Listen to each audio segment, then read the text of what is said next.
மக்களே! வாங்க குலதெய்வத்துக்கு பொங்கல் வைக்கலான்னு போறோம். இன்னைக்கு வந்து தைப்பூசம் பௌர்ணமி. அதனால நாங்க வந்து குலதெய்வத்துக்கு பொங்கல் வைக்க போறோம். வாங்க அப்படியே டிராவல் பண்ணி கோயில் நடந்தெல்லாம் பேசலாம் வாங்க. அப்புறம் சாமிக்கு வழியில குங்குமம், மஞ்சள், எலுமிச்சம்பழம்லாம் வாங்கலான்னு வந்தோம். அதுக்கப்புறம் வாங்கிட்டு வந்து நாங்க பஸ்ஸில போயிட்டோம். குடும்பத்தோட பஸ்ஸில போயிருக்கோம் இப்ப நாங்க. நாங்க போற இடம் வந்து கிராமம். அதுக்கப்புறம் இன்னைக்கு தைப்பூசம்னால காலையில முருகன் கோயிலுக்குலாம் போயிட்டு வந்துட்டோம். 2 மணி மேல தான் நாங்க கோயிலுக்கு கிளம்புறோம், குலதெய்வத்துக்கு. அப்புறம் முருகர் சரியான கூட்டம். அப்புறம் சாமி முருகர்லாம் பார்த்துட்டு வந்துட்டோம். அதுக்கப்புறம் அவர் காலையில ரொம்ப சோதனை எங்களுக்கு. ரொம்ப கஷ்டமாயிடுச்சு கோயிலுக்கு கிளம்பும்போது. எங்களுக்கு சட்டை வாங்கிட்டு போகும்போது சட்டை லைட்டா வந்து சுருங்கிச்சு அயர்ன் பாக்ஸ்ல. என்னடா இது கோயிலுக்கு போம்போது இவன் சட்டை வந்து சுருங்கிச்சு என்னான்னு தெரியலையே! சரி பரவால்ல வாங்க போலான்னு சொல்லிட்டு கிளம்புனோம். அதுக்கப்புறம் அவர் வண்டியில வந்துட்டாரு. நாங்க வந்து பஸ்ல போயிட்டோம் எல்லாருமே. அப்புறம் நாங்க போய் கோயிலுக்கு போய் ஒரு 2 மணிக்கு கோயில்ல போய் சேர்ந்துட்டோம். அதுக்கப்புறம் ஃபோன் பண்ணி எங்க இருக்கிறீங்கன்னா, வண்டி இது மாரி ரிப்பேர் ஆயிடுச்சு. பெல்ட் அறுந்துச்சுன்னாரு. எங்க இருக்கிறேன்னா, ஒரு 5 கிலோமீட்டருக்கு அங்க தான் நின்னு இருக்கேன். இங்க வந்து ஞாயித்துக்கிழமை வேற எங்கேயும் கடவே இருக்காது. என்ன பண்றது தெரியல. சரி நான் வீட்டுக்கு போயிடுறேன் அப்படின்னு சொல்லி வீட்டுக்கு போய் அதெல்லாம் வேணாம் நீ வண்டி ரெடி பண்ணி வா. கோயிலுக்கு வந்துட்டோம் குலதெய்வத்துக்கு இது மாரி திரும்பி போறேன்னு சொன்னீங்க. குடும்பத்தோட கும்பிட தானே வந்தோம். இது மாரி போறியே தயவுசெய்து வந்துரு அப்படின்னு சொல்லி, இரு நான் ட்ரை பண்ணி நின்னுந்தாரு ரொம்ப நேரம் நின்னுந்தாராம். அப்புறம் முகத்துறாதுங்க வந்தாங்களா, "யாரு என்னங்க ஆச்சு?" அப்படின்னு கேட்டதுக்கு, "இது மாரி வண்டி ரிப்பேர் ஆயிடுச்சுப்பா, பெல்ட் அறுந்துச்சு. சரி வாங்க நான் கூட்டின்னு போறேன்னு" சொல்லி அந்த வண்டி கால்லயே தள்ளின்னு போனாங்க. கால்ல தள்ளின்னு போயிட்டு பெல்ட்ட வாங்கி, அதுக்கப்புறம் வந்து வண்டி ரெடி பண்ணி எடுத்துன்னு வந்தாராம். அது ரொம்ப எனக்கு ரொம்ப சோதனை ஆயிடுச்சு. என்னடா இது நம்ம என்ன தப்பு செஞ்சோன்னு தெரியலையே, இது மாரி சாமி ரொம்ப சோதனை குடுக்குது எனக்கு ஆயிடுச்சு எனக்கு. எல்லா குடும்பத்தோட நிக்கிறோம். நம்ம அவர் மட்டும் இல்லையே நம்ம கூடன்னு சொல்லிட்டு ரொம்ப கஷ்டமாயிடுச்சு எனக்கு. அதுக்கப்புறம் எப்படியோ யாரோ மூலியமா சாமி அனுப்பிச்ச மாரி இருந்துச்சு எனக்கு. நல்ல வேளை வண்டி ரெடி பண்ணி வந்துட்டாரு. ஒரு 6:15 தான் வந்தான்னு நெனைக்கிறேன். வந்தாரு. வந்து சாமியெல்லாம் கும்பிட்டு நல்லபடியா கும்பிட்டு நாங்க வீட்டுக்கு வந்தோம். வீட்டுக்கு வரதுக்கு 8:45 ஆயிடுச்சு. அதுக்கப்புறம் சாமிலாம் கும்பிட்டோம். நீங்களும் வந்து இது பாருங்க, இந்த இடம் பாருங்க சூப்பரா இருக்கு பாருங்க. அமைதியா இருக்கு பாருங்க. நம்ம ஊர்ல வந்து வண்டி சவுண்டா கேட்டுன்னு இருக்கும். இங்க வந்து விவசாய இடம் போல இது. கிராமம் இது ஃபுல்லா கிராமம். இதெல்லாம் வந்து அவர் தான் எடுத்துன்னு வந்தாரு. வண்டியில வந்து எடுத்துன்னு வந்தாரு. நாங்க வந்து வண்டியில பஸ்ல வந்துட்டோம். ஒரு வண்டியில வரும்போது எடுத்துன்னு வந்தாரு இதெல்லாம். அதுக்கப்புறம் வந்து இது பாருங்க வாத்து கூட்டம் பாருங்க சூப்பரா போகுது பாருங்க. லைனா போகுது பாருங்க. இது பார்க்கவே சந்தோஷமா இருக்கு பாருங்க. மனசுல எதனா சங்கடம் இருந்தா கூட இது பார்த்தா மனசுல சங்கடம்லாம் போயிரும் போல. எவ்வளோ லைனா போகுது பாருங்களேன். அது கூடாரத்துக்கு போகுது போல. சூப்பரா இருக்குது போல. நல்லா இருக்கு. பார்க்கறதுக்கு சந்தோஷமா இருக்குது போறதுக்கு. நம்ம ஊர்லலாம் இது பார்க்க வந்து கிடைக்காது. இந்த சைடு தான் கிடைக்கும். அதுக்கப்புறம் வந்து ஃபுல்லா கிராமம் இது.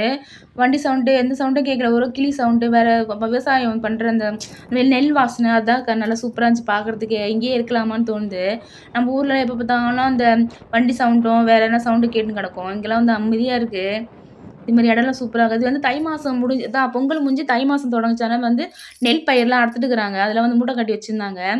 இங்க பாருங்க மோட்டர் வந்து போட்டுருக்காங்க போல. அதுக்கப்புறம் தண்ணீர் ரொப்பிறாங்க. மோட்டர் போட்டு தண்ணீர் ரொப்பிக்கிறாங்க போல. ஆஃப் பண்ணிட்டாங்க போல. போயிட்டு அதுக்கப்புறம் வந்து சாமியெல்லாம் கும்பிட்டு அந்த மோட்டர் ஆஃப் பண்ணி வச்சிருக்காங்க போல. உங்களுக்கும் வந்து நேரம் கிடைக்கும்போது குலதெய்வத்துக்கு போங்க. குடும்பத்துக்கு நல்லது சொல்லுவாங்க. நீங்க குலதெய்வத்துக்கு போகும்போது என்ன செய்றீங்க?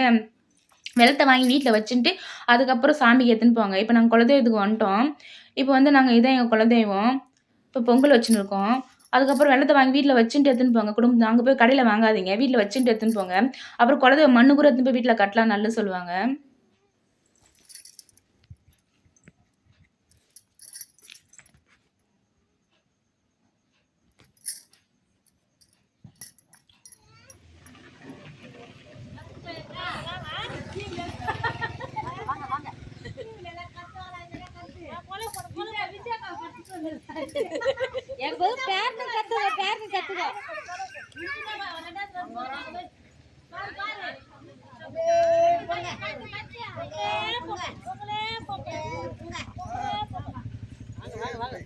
நீங்க வந்து தப்பு பண்ணுறீங்க.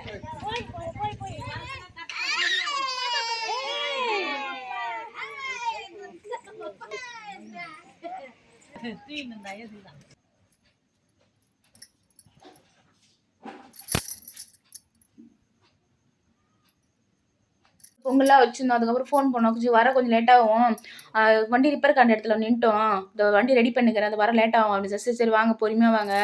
ரொம்ப ஃபாஸ்ட்டாலாம் வராதீங்க. பொறுமையா வாங்கன்னு சொன்னோம். அதுக்கப்புறம் இங்க பக்கத்துல வந்து சிவன் கோயில் இருந்துச்சு. பழையமான சிவன் கோயிலு. சரி அது பார்க்கலான்னு வந்தோம் நாங்க. அதுக்கப்புறம் வந்து சிவன் கோயில்ல வந்து கும்பாபிஷேகம் செஞ்சிருக்காங்க. அது எதிர்ல வந்து ஒரு குளம் இருக்கும். சூப்பரா இருக்கு பாருங்க அந்த குளம். தண்ணி எவ்வளோ தெளிவா இருக்கு பாருங்க. நம்ம ஊர்லலாம் இப்படிலாம் இருக்குமா தெரியல. எவ்வளோ சூப்பரா இருக்கு பாருங்க. இங்க வந்து சீரியல் எடுத்துருக்காங்க. நாதஸ்வர சீரியல் எடுத்துருக்காங்க. இந்த கோபி நாடகம்னு சொல்லுவாங்க பாருங்க. அங்க அது வந்து எடுத்துருக்காங்க. தண்ணி தொளிச்சுட்டு அப்ப தண்ணிலாம் தொளிச்சுட்டு மேல தொளிச்சுட்டு வந்தோம். திரிக்கோலம் இது. தண்ணி தொளிச்சுட்டு வந்தோம் நாங்க. அதுக்கப்புறம் இங்க புளிய மரம்லாம் இருந்துச்சு. இந்த புளிய மரம்லாம் வந்து நீங்க நாதஸ்வரல பார்த்துருப்பீங்க. சாமியெல்லாம் கும்பிட்டு வந்தாங்க. இந்த புளிய மரம் பாருங்க. இந்த கோயில் தான் சிவன் கோயிலு. பழமையான சிவன் கோயிலு. இந்த சிவன் கோயில் பேர் வந்து பார்த்தீங்கன்னா திருக்கல்லீஸ்வரர் ஆனந்தவடி திருக்கோவில். இந்த கோயில் வந்து திருக்கணத்தில் இருக்குது. அதுதான் எங்கள் ஊர் கிராம கோயில். அப்புறம் என் குலதெய்வம் அங்கே தான் இருக்காங்க. அப்புறம் சாமியெல்லாம் கும்பிட்டு சிவன் கோயில் உள்ளலாம் போனோம். அப்புறம் நல்லா சூப்பராக பண்ணியிருந்தாங்க. எல்லா கோயிலும் மூட்டு வச்சுருந்தாங்க. கும்பாபிஷேகம் பண்ண போகிறாங்கன்னு சொல்லிட்டு மூடி வச்சுருந்தாங்க. அப்புறம் வந்து கொடிமரத்தில் மட்டும் சாமி கும்பிட்டு சிவனை பார்த்துட்டு வந்தோம் நாங்கள். அதுக்கப்புறம் சாமிக்கு அலங்காரம்லாம் பண்ணி வச்சுருந்தாங்க சிவன் கோயிலில். நேற்று எதோ விசேஷம் போல் அலங்காரம் பண்ணி வச்சுருந்தாங்க. அதுக்கப்புறம் எப்போ கும்பாபிஷேகம்னு கேட்டோம். இன்னும் 2 மாதம் இருக்குது, எப்போன்னு தெரியல அப்படின்னு சொன்னாங்க. சரி சாமி மட்டும் கும்பிட்டு வந்தோம். இங்கே பாருங்கள் அலங்காரம்லாம் பண்ணி வச்சுருக்காங்க சாமியை. இப்போ நல்லபடியா சாமி கும்பிட்டு அதுக்கப்புறம் ஃபோன் பண்ணோம். இங்கெல்லாம் வராது முன்னாடியே இன்னும் வரல எங்கள் வீட்டுக்காரு.